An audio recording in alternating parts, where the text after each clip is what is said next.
Good evening, everyone, and thank you for all for joining us for today's exciting masterclass titled "Artificial Intelligence in Fintech," hosted by Sai School of AI. It's my absolute privilege to introduce our distinguished speaker, Dr. Ajith Abraham, Dean School of AI and Vice Chancellor, Sai University. For many of you who haven't attended our previous sessions, Dr. Abraham needs no introduction. But for those joining us for the first time, Dr. Abraham is a globally renowned AI scientist and a prolific researcher with over 1,500 publications to his name. So he's not just a leader in the field, he's a force of innovation. He just, in the past 40 days alone, he has published almost like two new research papers focused on healthcare applications in AI relating to enhanced in MRI images and heart disease prediction. You can find the details in our SAIU social media channels. With over 63,000 citations, Dr. Abraham ranks among 0.01 percent most cited scientists globally in AI and engineering. His work has attracted more than 110 million US dollars in research funding, and he has collaborated with world-leading institutions like MIT, Harvard, Cambridge, and Oxford as well. Most recently, Dr. Abraham represented India and Sai University at the St. Petersburg International Economic Forum 2025, held in Russia, an event inaugurated by President Vladimir Putin himself. We're truly honored, sir, and welcome to this webinar session. So, and over to you.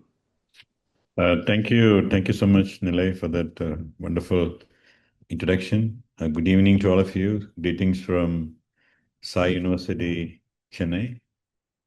Very glad to see all of you today evening expressing your interest in understanding what AI could do a big role in fintech.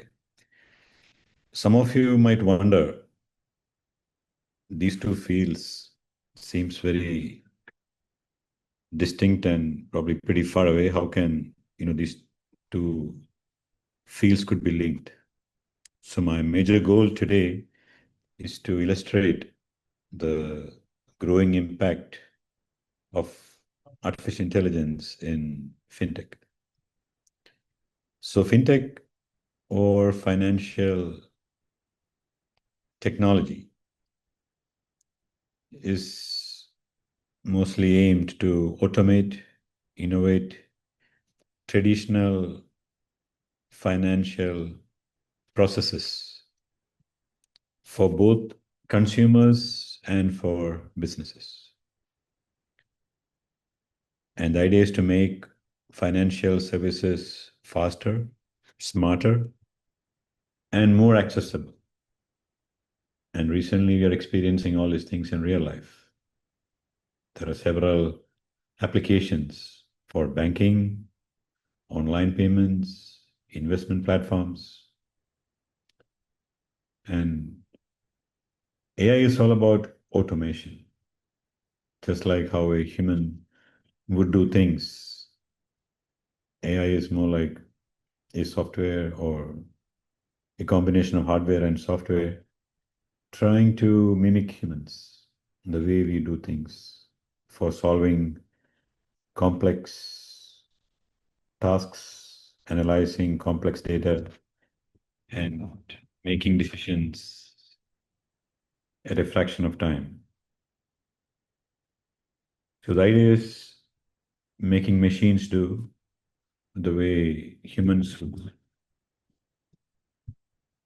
So you can ask me why AI really matters in fintech. So I would say, in a simple nutshell, you could make money a lot easier, safer, and by using AI, you can also personalize a fintech in many different ways. It could reduce errors, it could speed up everyday tasks, and also we can unlock new ways of paying, even saving, and even investing from anyone. So you can imagine, how these two important areas could impact our future world, especially I would say in growing economies. So what I will do today is I will quickly give you a quick introduction to AI and generative AI and certain fintech areas where AI has played a very big role. And again, pointing towards future challenges and the importance to have more trained, I would say, software specialists to work in this important area. So currently we are going through a revolution, I would say. AI is everywhere. I guess if you ask me where AI is not applied, I think it's very difficult for me to answer. If you have used Swiggy to order food, or if you're using a smartphone and if you use Alexa or Siri, or if you have bought something from Amazon, if you have traveled in a modern car or even in a lift, or if you used a modern camera. So AI is everywhere. Basically, you will see AI in every possible aspects in our daily life. So we are all, I would say, consumers of AI, even though we don't know what are the underlying technologies behind. So AI is all about mimicking humans, just like the way we do things, the way we make decisions, the way we express emotions, the way we understand things, the way we recall things, the way we interpret our surroundings, learn from all possible information, and make accurate decisions or take appropriate actions depending on the situation. So the idea is replacing all these tasks by some software or a combination of hardware. And the ultimate aim is to replace direct human intervention. So that is all about AI. And today you would see AI almost in all fields, and specifically during the last 8 years, a new field has emerged very strongly, generative AI. It is all about content generation. So if you look at some underlying data and whether we can see something which a stock market analyst could not find, or looking at some financial transactions, or looking at balance sheets, cash flow statements. If you look at all these massive Excel sheets, it's very difficult to really visualize the whole situation. And imagine if you can use AI to understand such complex information and provide you some abstract summary. What is the summary of this balance sheet? What should I understand from this Excel sheet, or from this document, or from this stock market data, or from this complex Forex data? So generative AI is all about content generation based on some model that has been trained earlier, whether we can generate some contents, whether it could be some text, some images, could be even media, could be even sentiments, abstraction of documents. You might have heard about GPTs, pre-trained transformers. We have seen several versions during the last several years. We have seen several versions of GPTs evolving at a very, I would say, big scale. And the trend is even getting better and better in the coming months and years, because a lot of innovations and a lot of multinational companies, R&D labs are working immensely in this area, and we could expect a lot more things happening in the coming few months.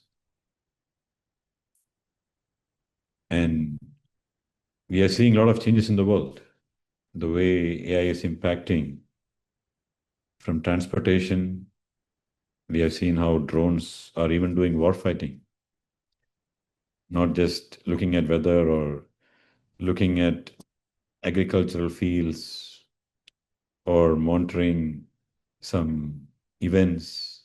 Today, we are seeing drones even for war fighting, autonomous cars. We are seeing how certain car companies have developed autonomous car, not in labs, but even they could be used in practice.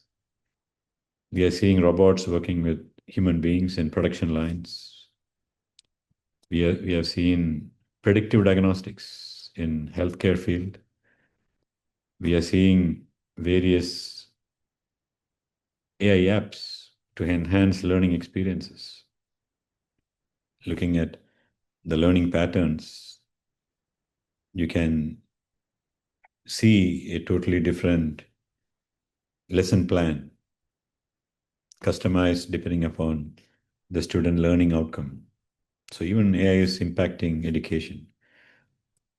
Media, for example, if I am a CEO of a company and I don't have time to read all this media reports, and I want to understand, how various companies are performing that morning, and I can simply program my agent to go through all these news channels and summarize what is the key takeaways happening that morning. And I can program this and I can get on a daily basis in the mornings, afternoons, evenings, etc. Customer service, AI assistant now is everywhere, whether it is hospital, university, banks. See, AI is almost everywhere. So without further dragging, I want to illustrate the impact of AI in fintech industry. And with a formal introduction, what is fintech? Financial technology. And basically, we are trying to provide innovative solutions to various financial services, whether it is for consumers or for businesses, from mobile banking to digital wallets to online investment platforms. So we are moving towards banking as a service from traditional banking methods. And I'm sure that almost all the youngsters, you're experiencing all this, I would say, the fruit of fintech. I remember like 40, 50 years ago how banking was done. And today, when I look at it, it is unbelievable the way the industry has grown. In the Far East, for example, countries like Japan, Korea, or in Singapore, people even don't carry their wallets. That means that no cash, even no credit cards. So most of the things are done over the phone.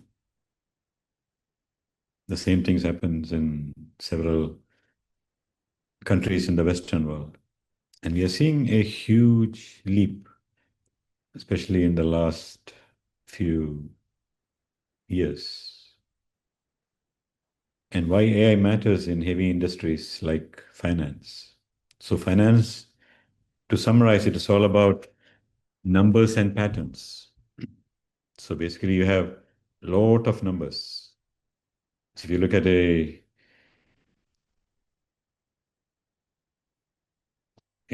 data sheet, stock markets, various indices, and if you want to understand what's going on, you need to understand patterns. For example, certain indices goes together, certain or companies stocks goes together, and understanding risks. And sometimes all these things putting together is not very easy for a an analyst, even for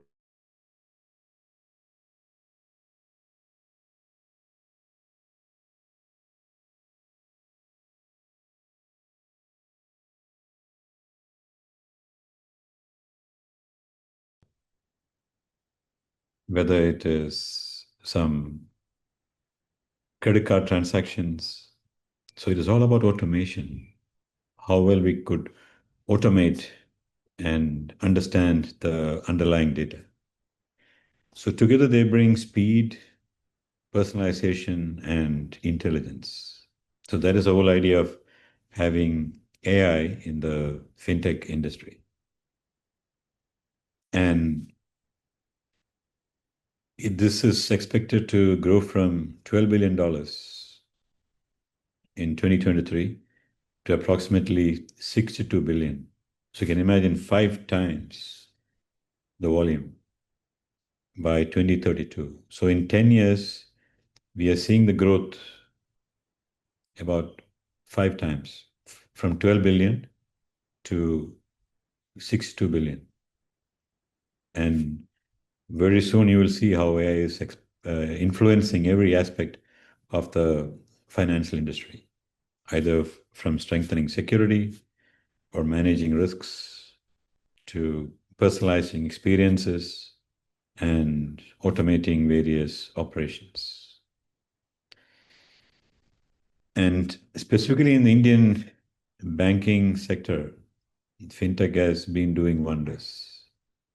And it has been very transformative and it has reshaped, I would say, the entire financial services landscape.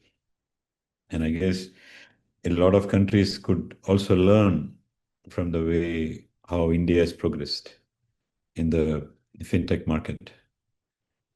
Basically, how we have invested by advancements in technology, etc., etc. Of course, the population also has helped in a big scale. Usage of smartphones among the population, and also supportive government policies. Together, I think uh, it was a very nice recipe for building the fintech industry in India. The government of India's campaign, for example, the Digital India mission, took banking services to the unbanked and underbanked population. So today, we are able to reach even rural villages. Introduction of UPI, Unified Payment Interface, has revolutionized the payment system. It has enabled real-time mobile-based interbank transactions. It has also facilitated several applications like Google Pay, Phone Pay, etc.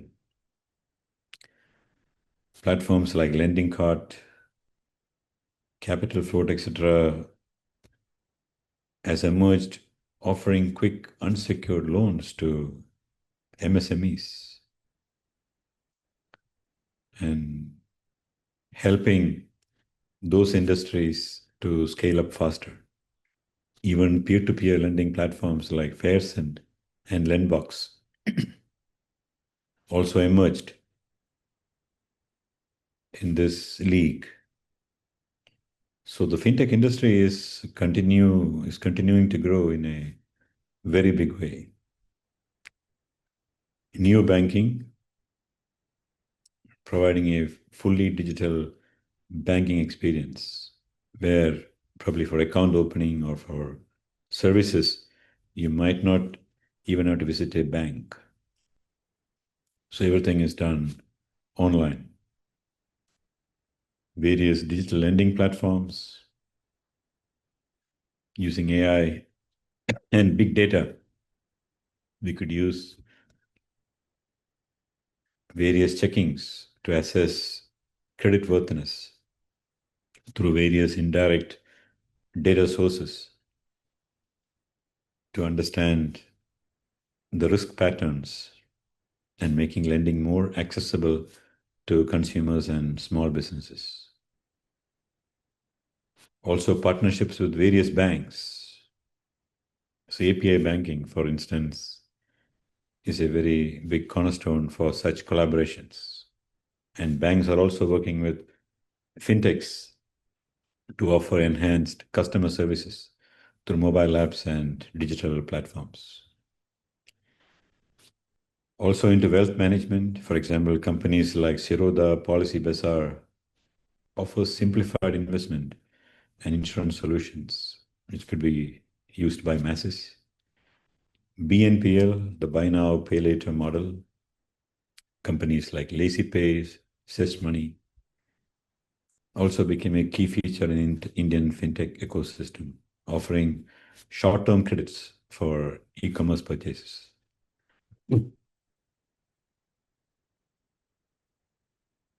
So I will quickly go through some of the cases where AI has been highly successful in the fintech industry. So like I mentioned earlier, AI is very efficient for understanding patterns. And AI learns normal transaction patterns, and it can very easily detect anomalies in real time. So basically, once you have this, then it can reduce various frauds. For example, credit card frauds, identity theft. So thereby reducing the number of financial crimes. And the market for AI in fraud management itself is projected to grow from 13.05 billion to 15.64 billion in 2025. Can you imagine about 2.5 billion US dollars in 1 year just for developing various software for analyzing frauds? Mastercard is using AI-powered system, and they have analyzed, for example, 160 billion transactions and issuing risk scores in under 50 milliseconds. So basically, giving adequate protection to consumers and safeguarding banking practices.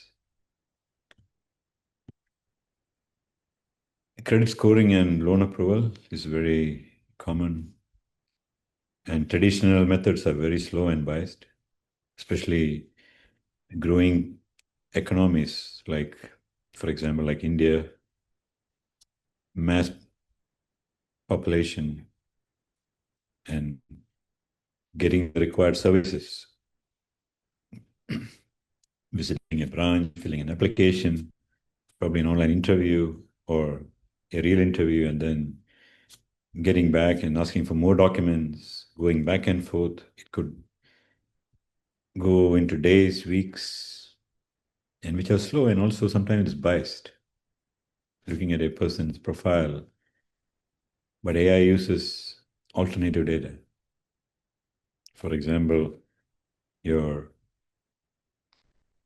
social network information, your mobile phone usage, various other data could be tied along to analyze whether a loan could be approved instantly. So it is more faster and more inclusive to access such services. So it allows lenders to serve credit invisible populations who may not have formal credit history. For example, a youngster who has finished their studies and wants to have a credit card. So AI could help to get a credit card without a formal credit history. Similarly, personalized banking is another important area where AI is doing wonders. For example, like chatbots, you might have experienced how Siri and Alexa is doing things in smartphone. And similarly, imagine if you're having intelligent bots with your banking applications. So basically, you can provide customized solutions, answers, insights, which a traditional chatbot might not be able to provide. provide using generative AI, which understands natural language processing. The system can respond to queries in the best personalized manner. And more than that, you can provide 24/7 support, including holidays, weekends, and also usage of such bots meets expectations. So 81% of the Gen Z believes in personalization, and they believe that it deepens their relationship with the industry, with the service providers. So AI is something which could be heavily used for various customization according to personal needs. Robotic advisors, including wealth management, AI-powered investment advisors, and which are very low cost. Examples are Siroda's Small Case, Robinhood, Betterment, some very popular apps. Algorithmic trading, it has been very successful. I would say heavily used during the last 25 years or so. Useful for high frequency trades in milliseconds. Understanding sentiments, news, all possible data from all possible channels, putting these things together and understanding the market dynamics and making decisions, whether it's a good time to invest, or whether I should sell this stock, hold on to the stock, whether I should buy something else. Could be used for various risk analysis, risk prediction. So putting all these things together, you can do wonders in the trading flow. Similarly, in payments and complaints. So even recently, I came across a very nice terminology called RegTech, regulations technology. So we are seeing a real-time revolution, especially I would say in the instant payment systems. So there is a need for real-time detection of frauds and liquidity management. And the value of transactions on such payments is projected to grow between 289%, almost 3 times from 2023 to 2030. So you can imagine the volume of such transactions. So certainly there is a huge need for more efficient AI platforms. And nowadays, many fintech companies are developing so-called local payment solutions. Local means global and local. Because now the world is connected. So that uses AI to manage different regional regulations and automate currency conversions. So the consumer might not know what is happening in the payment pathway process or the various regulatory measures involved. Everything is taken care by the platform itself. And AI is making compliance more proactive than reactive, trying to understand what is coming up and trying to find solutions than acting after some bad things have happened. So it automates monitoring and reporting to ensure institutions meet regulatory requirements in real time. And the next wave is called agentic AI. So system capable of making autonomous decisions, executing tasks, and learning independently from interactions. So basically, your software agent will make all the decisions for you. So when I should make a bidding in an auction, or when I should pitch in to make an investment in stocks, or when I should buy some currency or some investment in some platform, various autonomous financial assistants, self-improving fraud detectors. Because understanding fraud, it is like police and thieves. So thieves also, they come up with new ideas.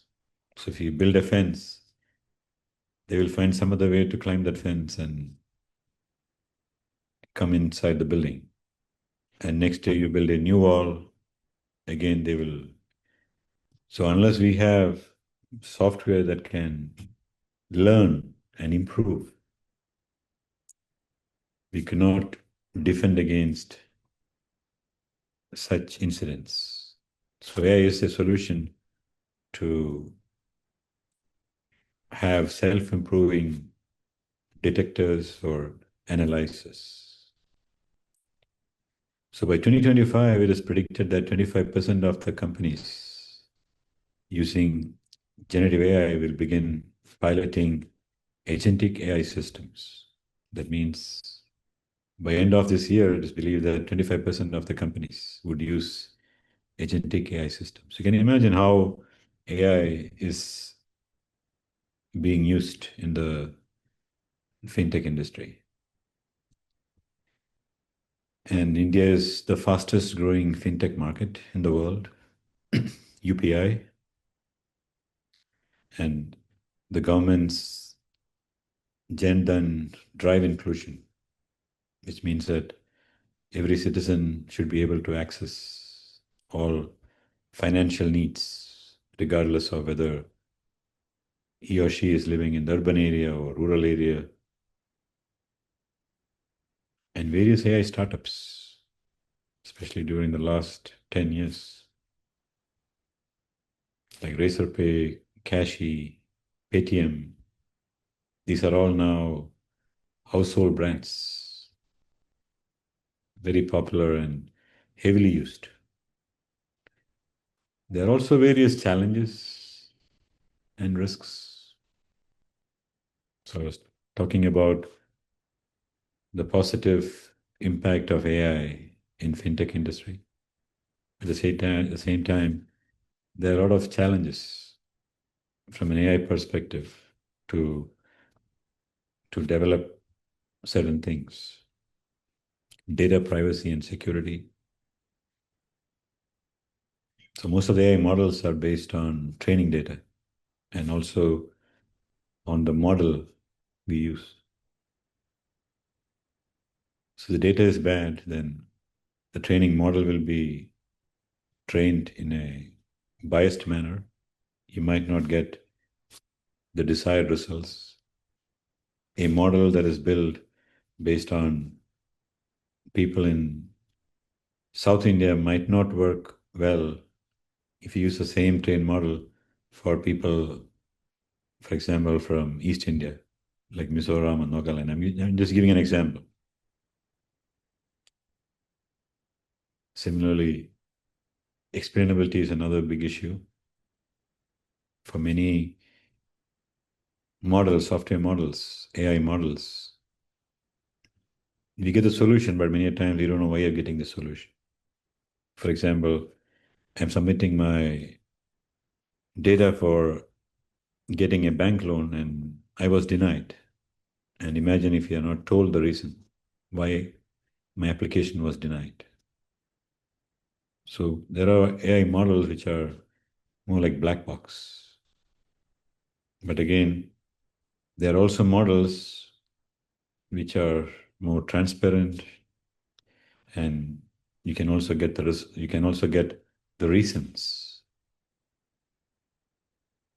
So there are also various challenges how to use which model for solving a particular fintech application or a particular fintech problem. So there are several skills if you want to pursue a career in fintech field.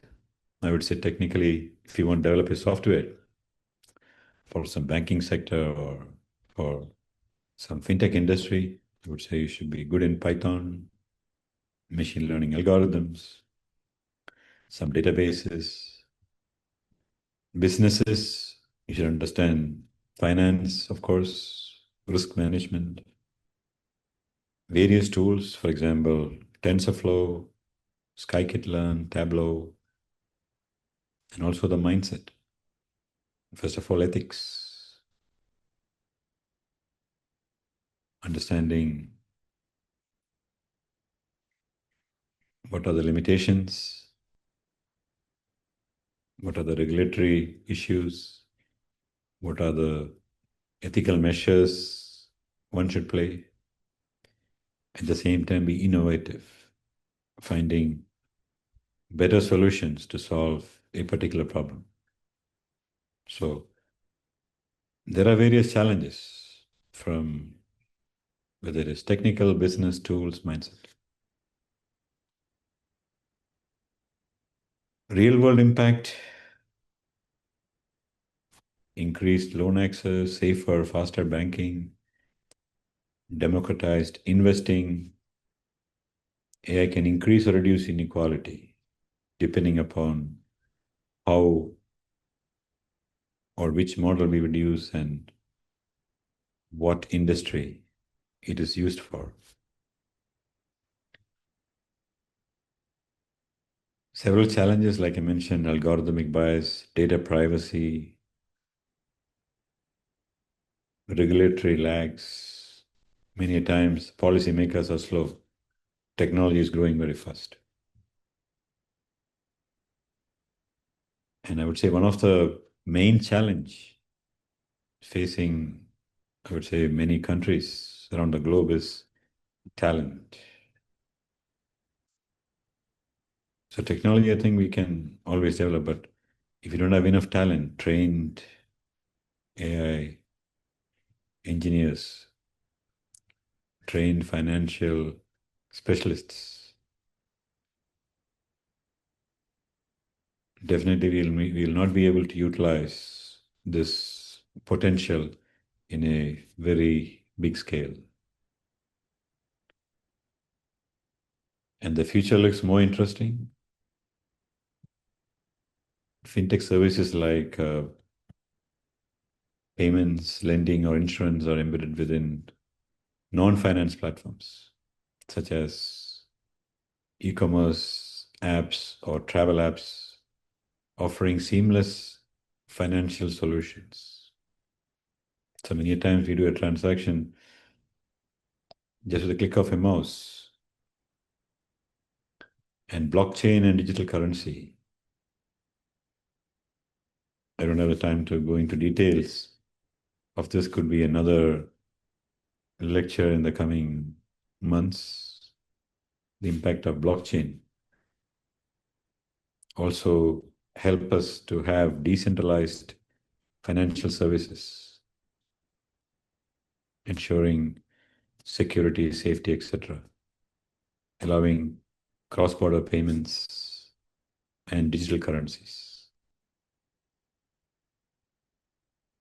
enhancing fraud detection, automated credit scoring, and personalized financial services. We are seeing a lot of usage of AI and data analytics recently, and the future is going to get brighter and brighter.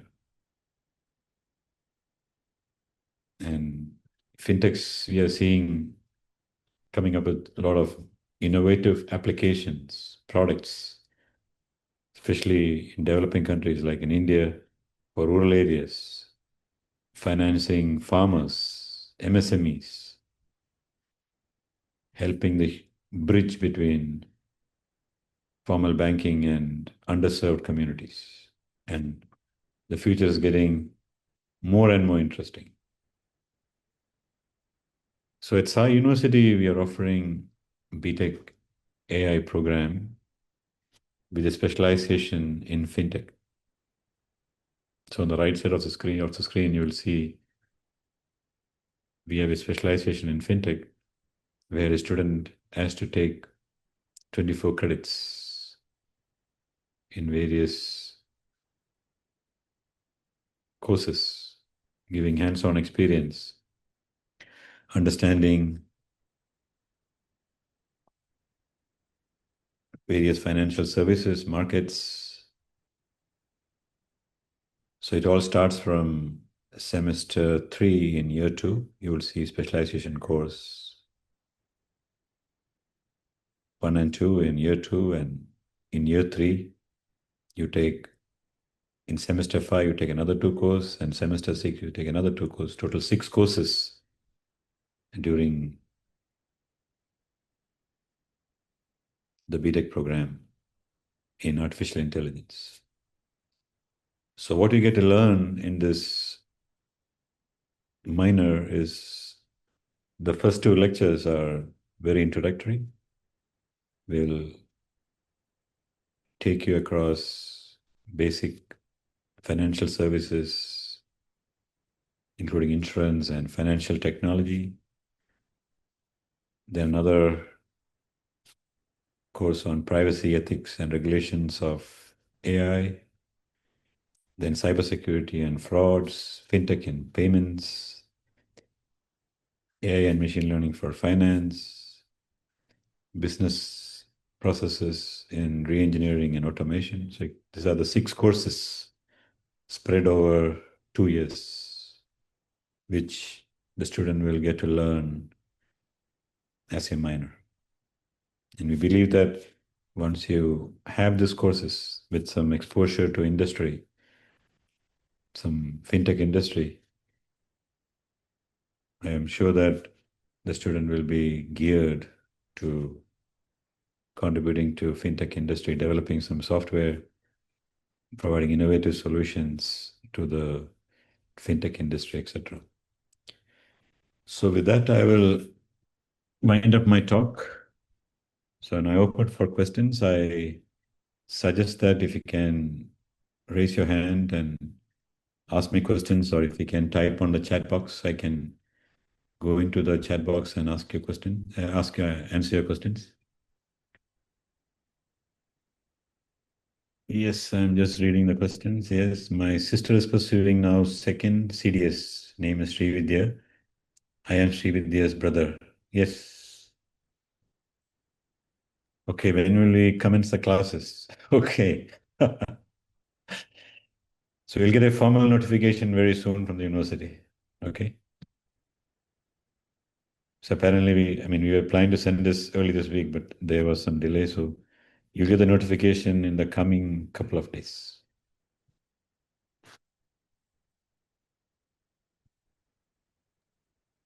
Sir, there is one more question from Dhyanesh. So, can softwares be created using AI to automate or analyze trends to maximize profits out of the stock market? Yeah, definitely. So I was talking about this in the earlier part of my talk, and definitely so also in a massive scales. So basically, like I said, it's a 30-year-old area. So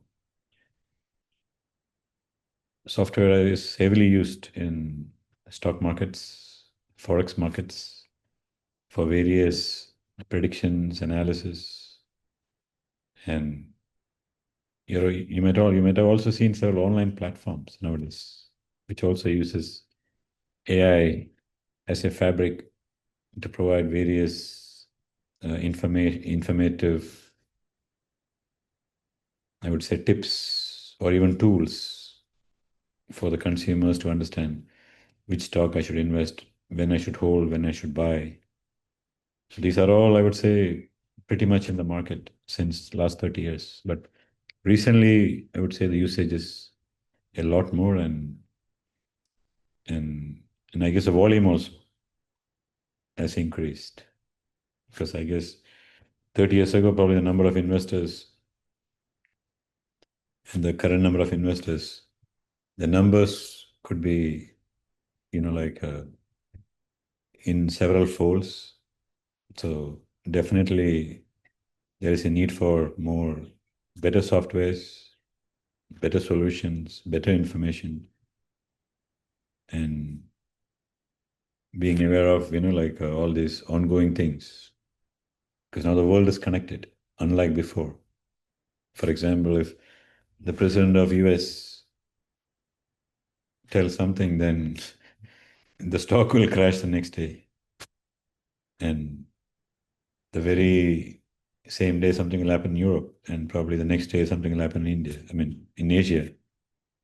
So there is a saying: if US sneezes, then Europe will get a fever, and India is already in the ICU.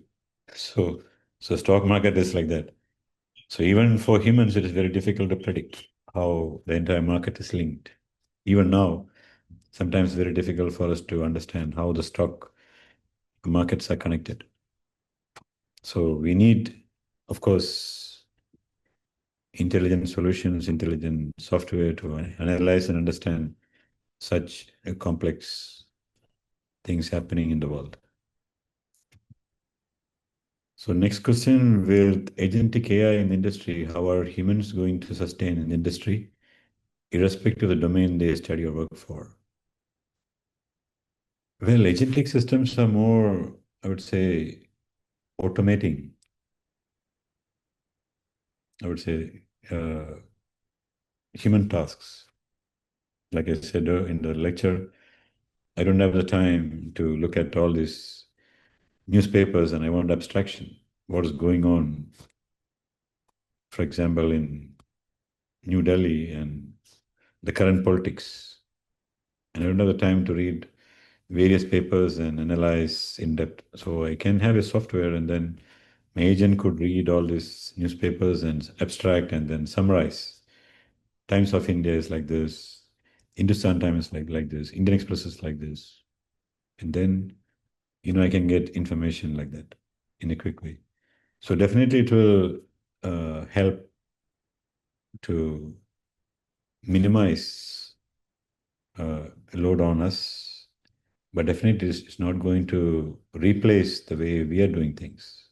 So it is only going to help us to understand information in the best possible way.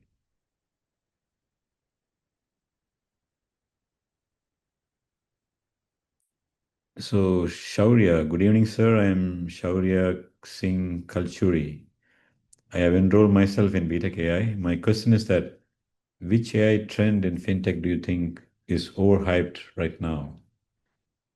And where do you think should innovators actually focus their energy? Thank you, sir. Wow, very impressive question. Nice.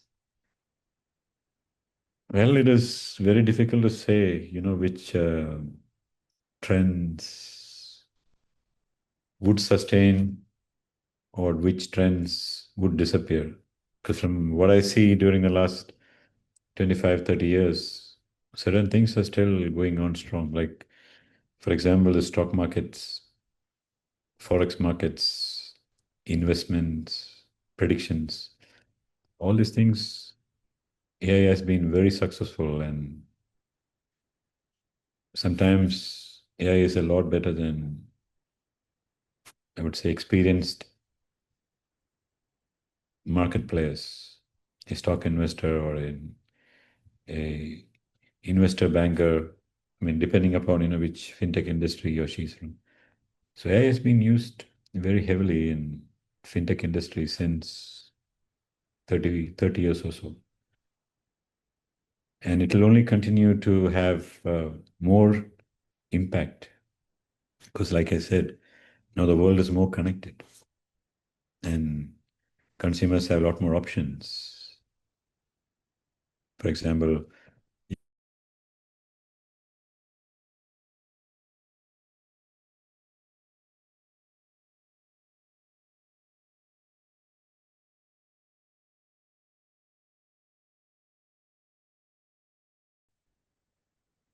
we also need to evolve, I would say, self-learning systems to face more challenges.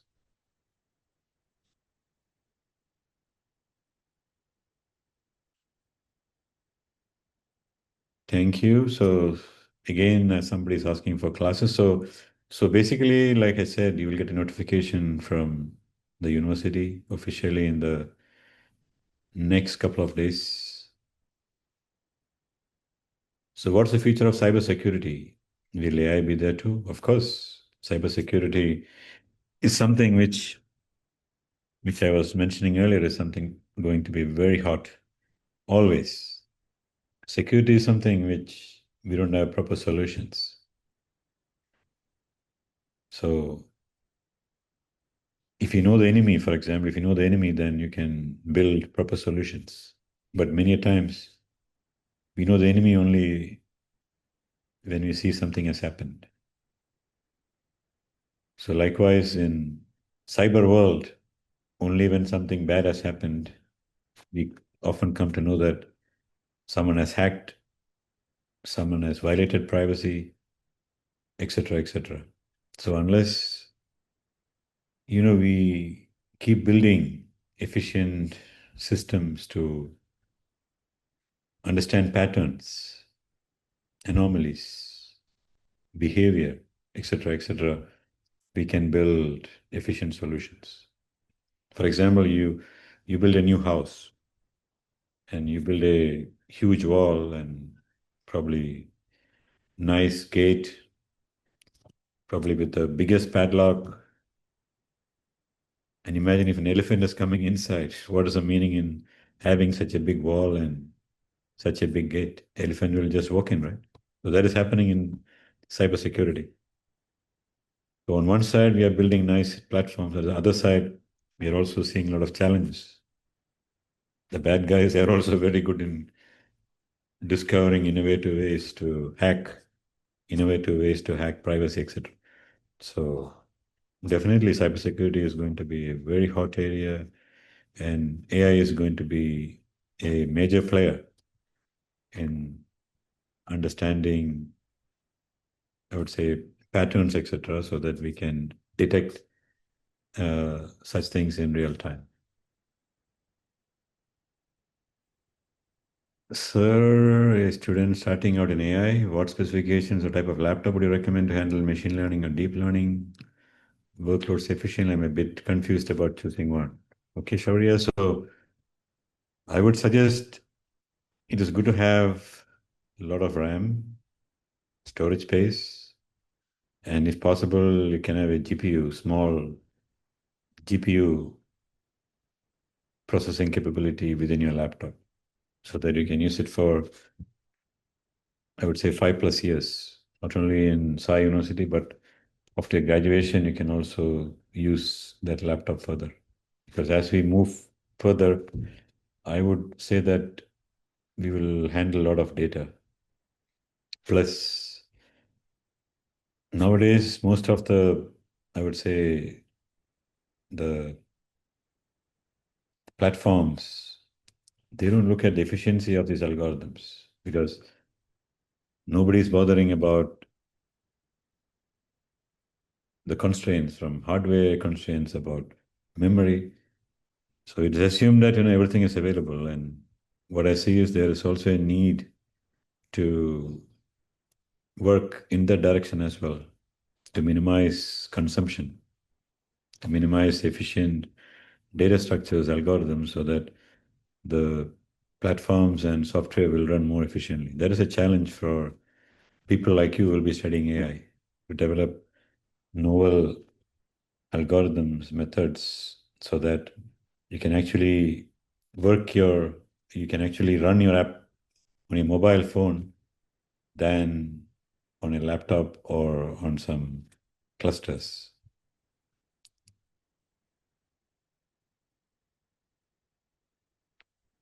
Ganesh Abhiram, your opinion on data science? Of course, data science is all about understanding data. So whatever I mentioned, whether it is fintech, whether it is agri-tech, whether it is cybersecurity, AI can only come into picture by analyzing data. So data science is more like a layer, a fabric.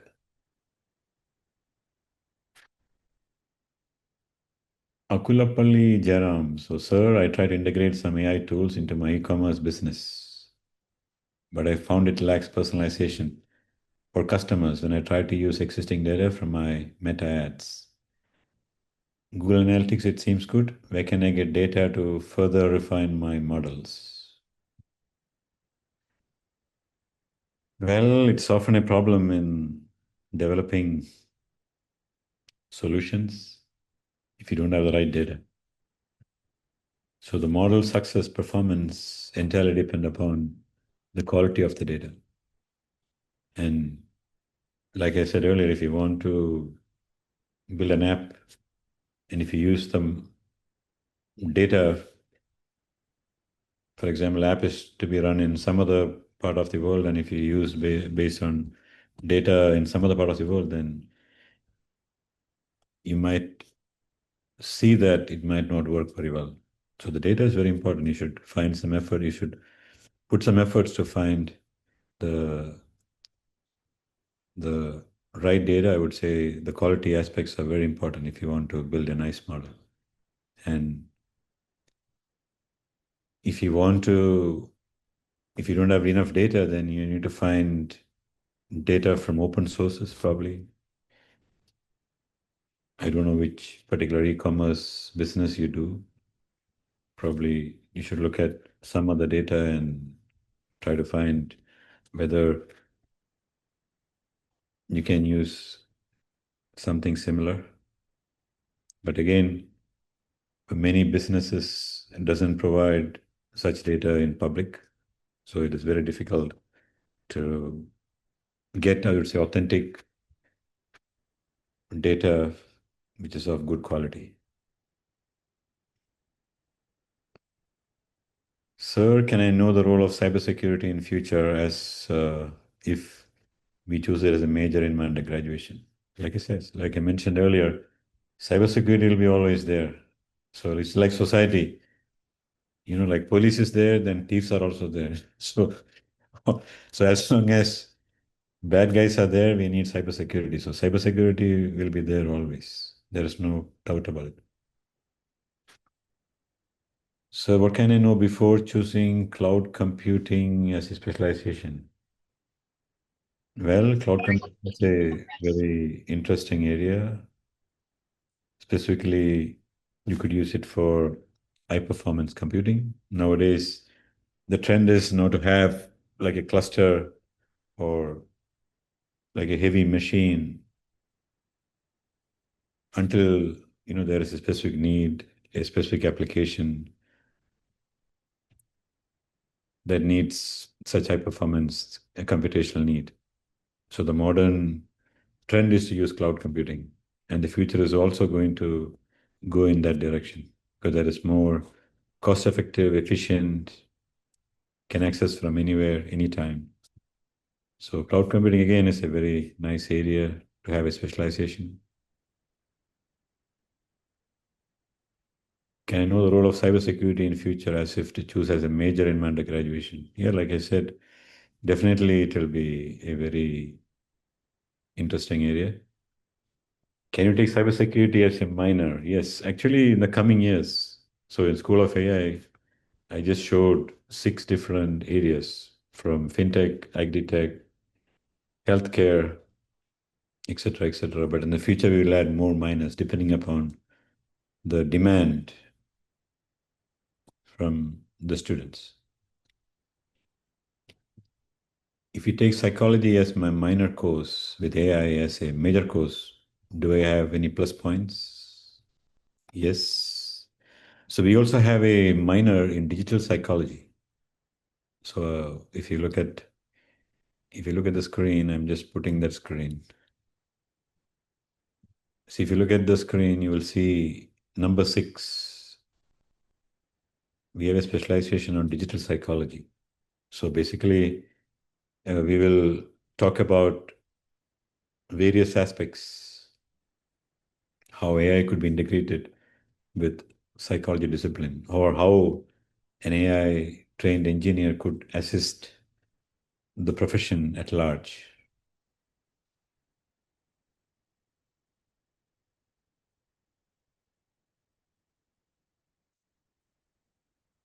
So, any other questions? What is it, anonymous attendee? So please respond. What is it? It is about commencing classes. So I Uh, mentioned, Sir, I think it's about participation certificate. So oh, probably, so participants until last AI webinar, we have sent all the participants certificate to the register mail ID. For this, probably you'll receive it by before this weekend. Yeah. So if that is okay. Yeah. Thank you. Sir, also one common any of, question, yeah, one common yes, question we found at registration level is regarding curriculum, book recommendation, and specialization curriculum to be very specific, and minor choices, if they can recommend. So all put together, if you can give them a prerequisite, before joining, and also how a semester will look like, if that you can give a over a glimpse, if that would be great for students. yeah. So I think this is a slide to put things in a very abstract way because we don't have the time to go into detail. So Yes. we have six minor specializations: agri-tech, digital healthcare, fintech, legal tech, media tech, and digital psychology. These are six minors. Currently, we are planned, but probably, and these minors will start only from year two. Okay, so basically, year one is for basic science and programming and our core interdisciplinary courses, for example, like writing and communication skills, critical thinking, Indian Constitution. So these are some mandatory interdisciplinary courses plus introducing to some foundational AI courses, some programming. And then second year, again, we start with AI ML foundational courses, some program elective courses.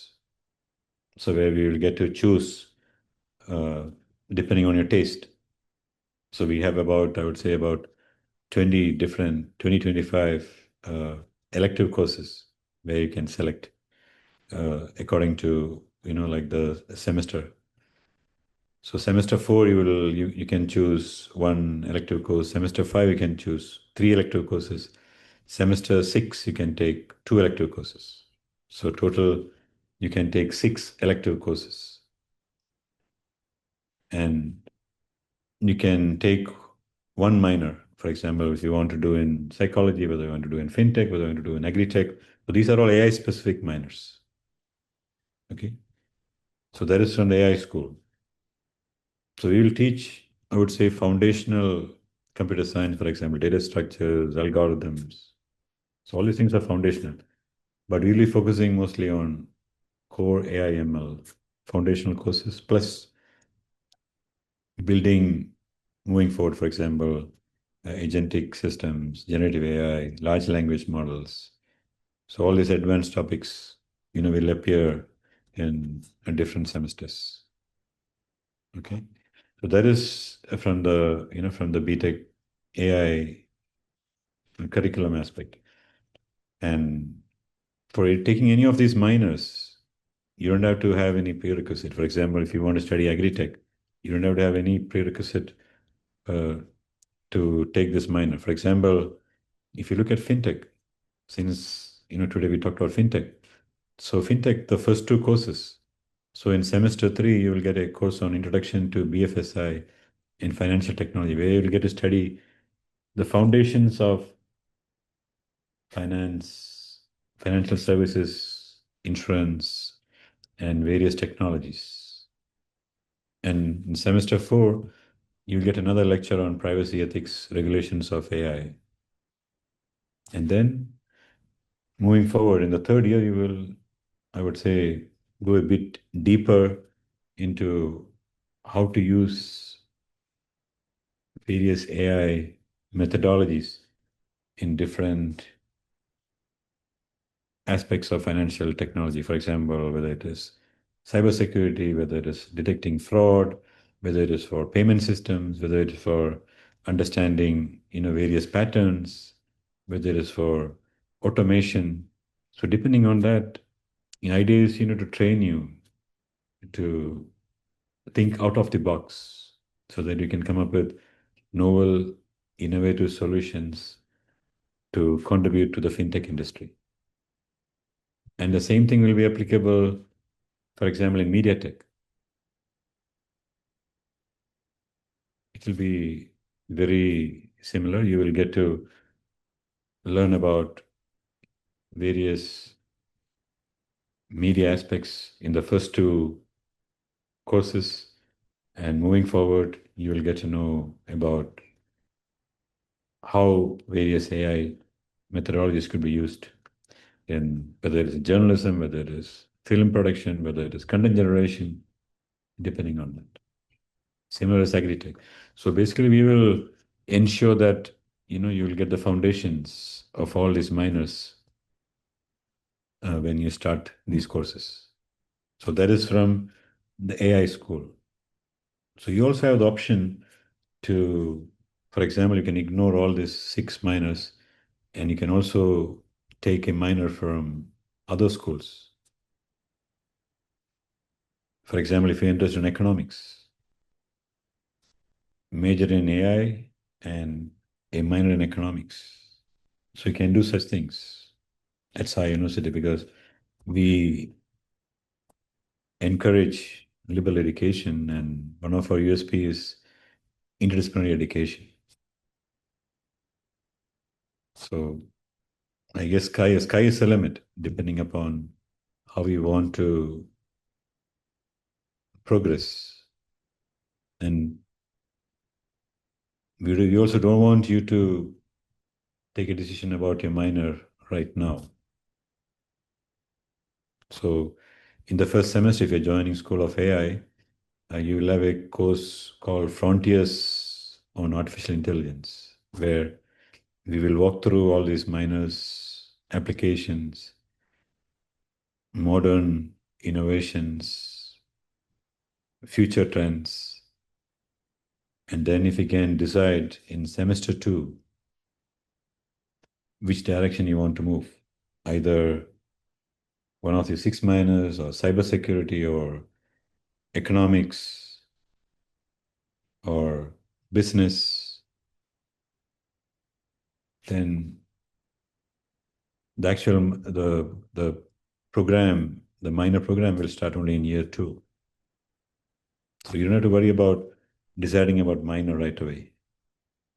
And even prerequisites, you don't have to worry about prerequisites at this stage because semester 1, we start with foundations.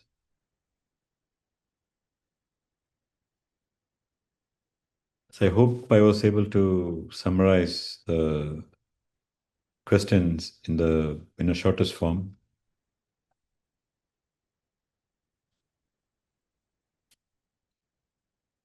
Any other questions? Just going into Q&A session. Let me see. Nila, any other questions for me? Uh, no, sir, I think that would be it. A summary of the film. Yeah. Read summary, how economics used as a minor. Okay. Wow. Okay. I'm getting more questions. Yeah.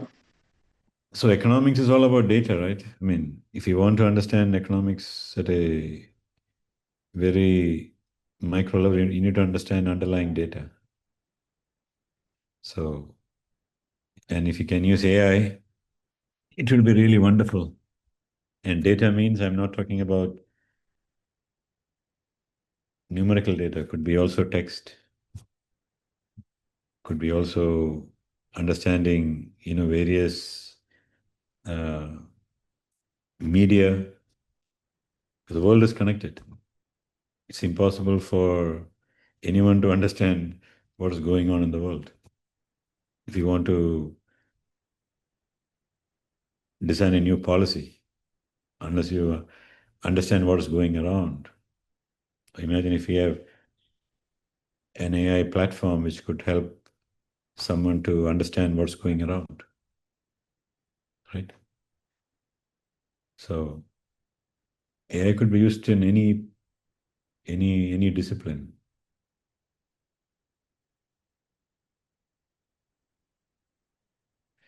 Can give a gist on startup ecosystem. Yes, actually we have a course on entrepreneurship, which we might offer in the first semester or second semester. So definitely that will expose you, all students, to the world of entrepreneurship, because AI is all about innovation. And if you have a problem, then definitely, all of you could come up with some innovative solutions, and I would like to see some of you as future entrepreneurs. So it is better to have an iPad for reading and taking notes, though having a laptop. It's entirely up to you. Okay.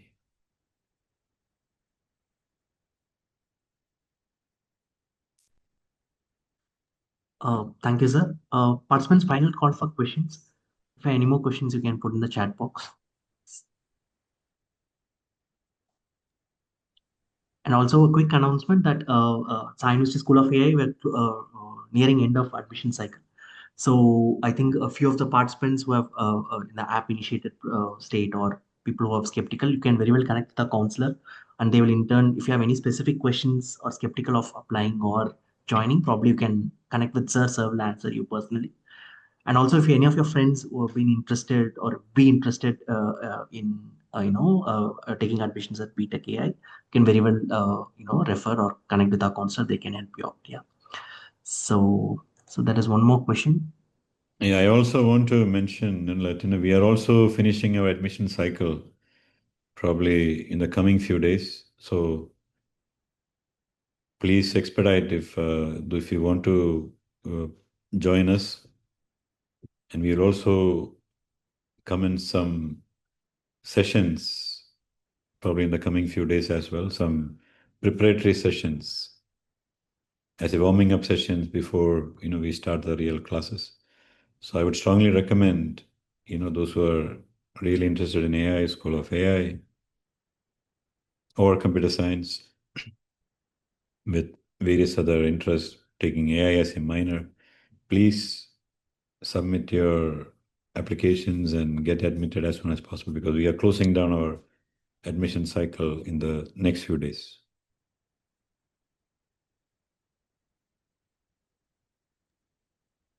So I think one final question: will you start from the basics, or we should learn anything?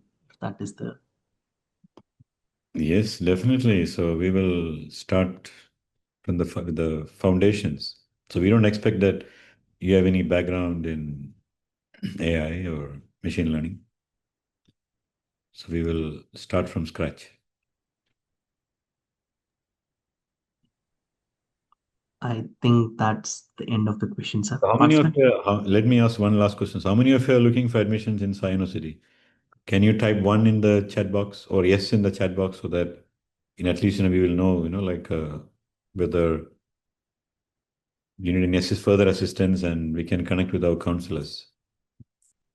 If you can type yes in the chat box, especially those who are not admitted yet. If you're admitted, definitely you don't have to, and we'll be in touch. Our admissions team will keep in touch with you and provide you the information about, like I said, about the preparatory sessions that is coming up in the coming weeks. Uh, they're posting it in Q&A, sir. So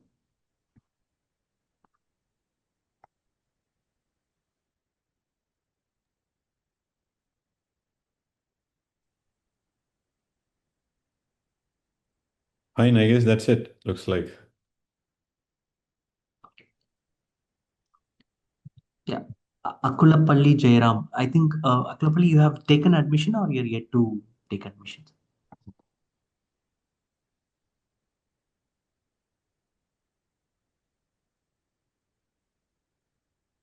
Akulapalli Jaram is there? Yeah, sir. Posted in Q&A section. Yeah, I saw it. Yeah. So if you- Okay, perfect. So probably our counselor anyway will get in touch with you so you can follow it up. Yeah, Perfect. Okay. sure, sir. With that, thank you so much, participants, and thank you, sir, for your wonderful time.